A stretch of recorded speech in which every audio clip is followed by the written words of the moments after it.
আসসালামু আলাইকুম রহমতুল্লাহ। প্রিয় দর্শক, আশা করি সবাই ভালো আছেন।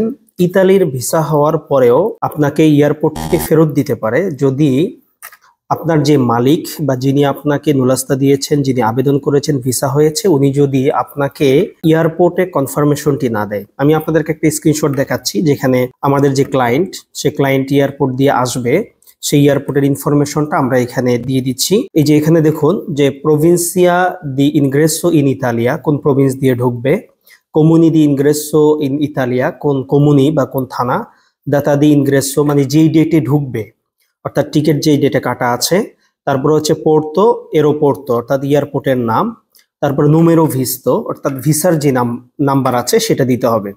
এটা দিয়ে মালিক যখন কনফার্ম করবে তারপরেই একজন যাত্রী এয়ারপোর্ট দিয়ে ঢুকতে পারবে। এছাড়া কোনো যাত্রী বর্তমানে ইতালির ভিসা পাওয়ার পরে সে মালিকের কনফার্মেশন ছাড়া সেই এয়ারপোর্ট দিয়ে আসতে পারবে না।